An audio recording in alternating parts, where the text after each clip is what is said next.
नमस्कार, crime petrol देख रहे हैं आप और मैं आकाश देशवाल। 28 मार्च 2024 सुबह करीब 6:15 का वक्त था। रोजाना की तरह डेरा कार सेवा प्रमुख बाबा तरसेम सिंह अपने डेरे में एक कुर्सी पर बैठे आराम कर रहे थे।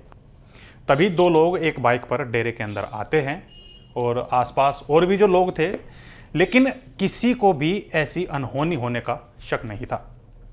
लेकिन अगले ही पल जो कुछ भी हुआ उससे सब सहम गए। वहां चीख पुकार मच गई। बाइकर सीधे बाबा तरसेम सिंह के करीब पहुंचते हैं और बाइक के पीछे बैठा शख्स बिल्कुल करीब से एक लंबी सी गन से बाबा तरसेम सिंह को गोली मार देता है। यह सब कुछ इतनी जल्दी होता है कि तरसेम सिंह को संभलने का मौका नहीं मिलता। हालांकि गोली लगने के बाद वह अपनी कुर्सी से खड़े हो जाते हैं और गोली लगने के बाद भी बाबा तरसेम सिंह में इतनी हिम्मत थी कि वो अगले हमले से बचने की कोशिश करने लगे। लेकिन तब तक बाइक वाले बदमाश बाइक घुमाकर फिर से उनके सामने आते हैं और इससे पहले कि बाबा तरसेम सिंह अपना बचाव कर पाते, उन्हें नजदीक से एक और गोली मार देते हैं। अब एक के बाद एक दो गोली लगते ही बाबा जमीन पर गिर जाते हैं और आसपास मौजूद लोग चीखते चिल्लाते हुए मदद के लिए बाबा की तरफ दौड़ते हैं। इस बीच बाइकर मौके वारदात से फरार हो जाते हैं। इस हमले में बामुश्किल सिर्फ 3 सेकंड का वक्त लगा। जी हाँ, वो 3 सेकंड जिन्होंने बाबा तरसेम सिंह की जान ले ली। उन्हें आनन फानन में उठाकर दर के सेवादार खटीमा अस्पताल लेकर जाया जाता है, जहां उन्हें मृत घोषित कर दिया गया। खबर मिलते ही उधम सिंह नगर की पुलिस वारदात की जगह पर पहुंची। जांच के लिए फोरेंसिक एक्सपर्ट को भी मौके पर बुला लिया गया और पुलिस ने पूरे सीन ऑफ क्राइम को सैनिटाइज कर अपनी तफ्तीश शुरू कर दी। डेरे में लगे सीसीटीवी खंगाले गए और कातिलों की अलग अलग तस्वीर और वीडियो लिए गए। ये सारी की सारी तस्वीरें और वीडियो बिल्कुल साफ थे और कातिलों का चेहरा आसानी से पहचाना जा सकता था। सीसीटीवी में कैद तस्वीरों में साफ था कि दोनों ही हमलावरों ने अपने सिर पर पड़ना यानी छोटी पगड़ी बांध रखी थी, यानी दोनों सिख थे। इस हत्याकांड के बाद से ही उत्तराखंड पुलिस इन हमलावरों को पकड़ने की फिराक में थी और दिन रात ऑपरेशन चला रही थी। इन्हीं ऑपरेशन की बदौलत उधम सिंह नगर पुलिस ने बीती 6 अप्रैल को इस हत्याकांड के लिए शूटरों को हथियार उपलब्ध कराने वाले 3 आरोपियों को गिरफ्तार कर लिया।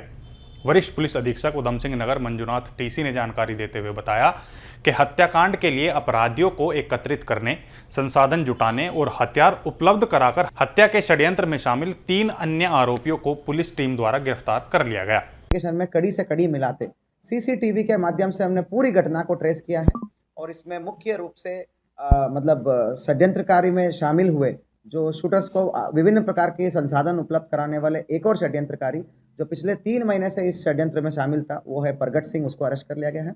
और जो शूटर्स को वेपन दिलाने वाले 2 लोग जो जसपाल और सोनू गिल, इन दोनों को भी हमने सीसीटीवी के माध्यम से ट्रेस करते हुए जो 17 मार्च को ही इनको वेपन उपलब्ध कराया गया था, इन दोनों द्वारा।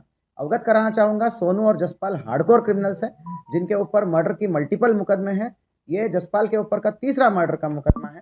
3-4 महीने पहले से ही इनका भूमिका तय हो चुका था कि सोनू और जसपाल ही शूटर्स को वेपन देंगे करके। ये सारे सीडीआर में हमें क्लियर हो चुका है। तो ये योजनाबद्ध तरीके से पहले से ही प्लानिंग करके सोनू और जसपाल ने वेपन तैयार किया था और जब दिलबाग और ये सभी लोगों ने शूटर्स को इकट्ठा किया और इनको वहाँ भेजा, तो बाजपुर में भेजा, तो बाजपुर में ये शूटरों से मिलते हैं और उनको असला उपलब्ध कराता है। ये एक 315 की जो राइफल है पिस्टल बट की, उसको उपलब्ध कराते हैं। तो पहले से ही तैयार करके ये सब चीज़ें सीसीटीवी में कैप्चर हुआ है। और जिस गाड़ी से इन्होंने असला को लाके इनको हैंडओवर किया था, वो पिछली बार ही हमने अरेस्ट कर लिया था, डिटेन करके हमने बरामद कर लिया था। कुल मिला के अभी 3 और लोगों को हमने अरेस्ट कर लिया है और एक मेजर बोलूँगा, एक मेजर जो षड्यंत्रकारी है, जो ये पिछले कई महीनों से षड्यंत्र रचाने में और सभी लोगों को इकट्ठा करने में, क्रिमिनल्स को एकत्रित करके षड्यंत्र रचाने में इंपॉर्टेंट भूमिका निभाने वाला है, वो है सुल्तान सिंह।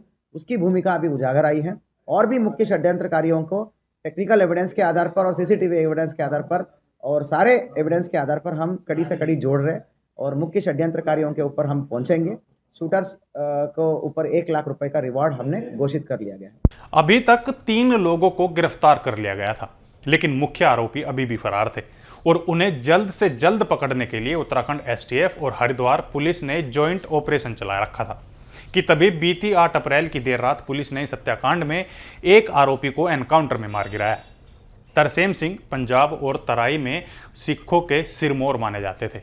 उनकी हत्या की जिम्मेदारी तरन के गांव मियाविंड में रहने वाले सरबजीत सिंह ने ली थी। रिपोर्ट की माने तो तरसेम सिंह की गोली मारकर हत्या करने वाले मुख्य आरोपी अमरजीत सिंह को पुलिस ने भगवानपुर एरिया में एनकाउंटर में मार गिराया। अमरजीत सिंह का दूसरा साथी फरार है, जिसकी तलाश में एसटीएफ और पुलिस जुटी हुई है। हरिद्वार के एसएसपी परमिंदर डोभाल के मुताबिक एसटीएफ, पुलिस और शार्प शूटर अमरजीत सिंह उर्फ बिट्टू के बीच हरिद्वार के भगवानपुर में मुठभेड़ हो गई। शातिर अपराधी अमरजीत के खिलाफ 16 से ज्यादा मामले दर्ज थे। उत्तराखंड के डीजीपी अभिनव कुमार ने बताया कि बाबा तरसेम सिंह की हत्या के बाद राज्य की पुलिस और एसटीएफ लगातार दोनों आरोपियों की तलाश कर रही थी। उन्होंने ये भी कहा कि उत्तराखंड में ऐसे जघन्य अपराध करने वालों से पुलिस सख्ती से निपटेगी।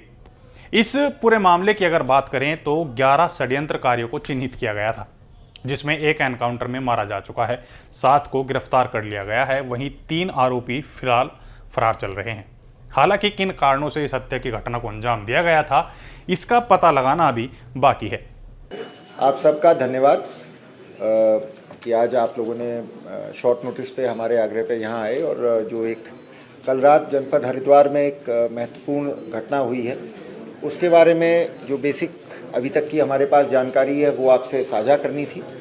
और साथ ही साथ जो ये एक बड़ा सनसनीखेज हत्याकांड हुआ था नानकमत्ता में 28 मार्च को, तो उसके क्रम में जो अब तक हम लोग कार्रवाई कर पाए हैं और उससे जुड़े हुए जो कुछ एक लार्जर उसका परिदृश्य है, उसका बैकग्राउंड है और इसमें आगे इस महत्वपूर्ण केस में आगे क्या मतलब अभी हम कार्रवाई के बारे में सोच रहे हैं। तो मैं सोच रहा था कि ये अच्छा एक अवसर है आप सबसे इस बारे में जानकारी करने का। सबसे पहले तो प्रथम नवरात्रि की आप सबको बधाई है, पावन दिन है सभी के लिए।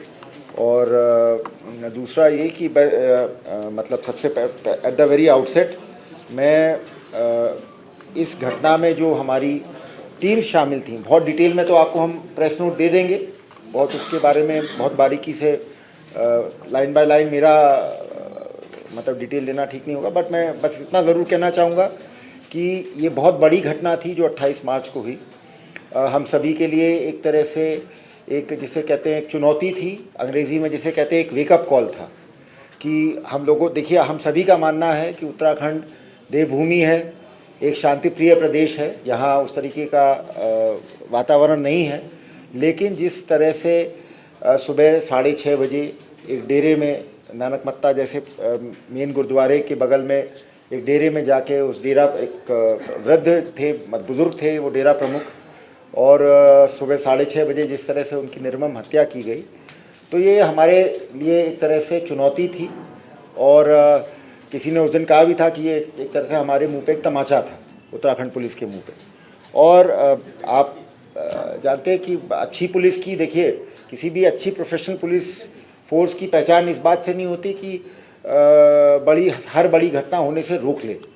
अच्छी फोर्स की पहचान ये होती है कि बड़ी घटना होने के बाद सूझबूझ के साथ, हौसले के साथ, टीम भावना के साथ हम लोग कार्रवाई करें और फिर उस घटना का सही खुलासा करें। ये भी नहीं कि दबाव में आके हम लोग उसका गलत खुलासा करें, और सही खुलासा करें और सही अभियुक्त तक पहुँचे और जो जैसा जिसकी जैसी संलिप्तता है उसको वैसे अंजाम तक पहुँचाएँ।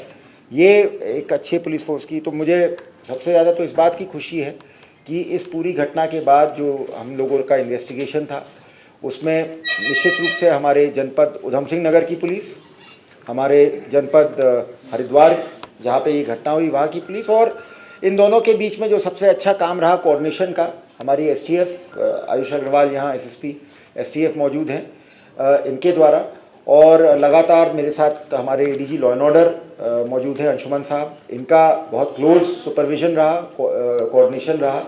और तभी आप समझिए, क्योंकि जिस तरह से इस घटना के बारे में अभी तक जो षड्यंत्र निकल के आया है, ये एक साधारण हत्या का मामला नहीं था, ये एक बहुत गहरा षड्यंत्र था और अभी भी इसके बारे में हम डिटेल तहकीकात कर रहे हैं। तो इसलिए इस षड्यंत्र के पीछे के कारणों के बारे में मैं बहुत ज़्यादा अभी आपको विस्तार से नहीं बताऊंगा।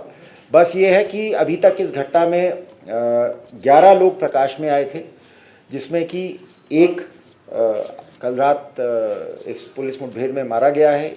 एक जो हत्या करने वाला था वो अभी भी फरार चल रहा है। उसके अलावा 7 लोगों को हमने गिरफ्तार किया है और 3 लोग और हैं जिनकी अभी गिरफ्तारी शेष है।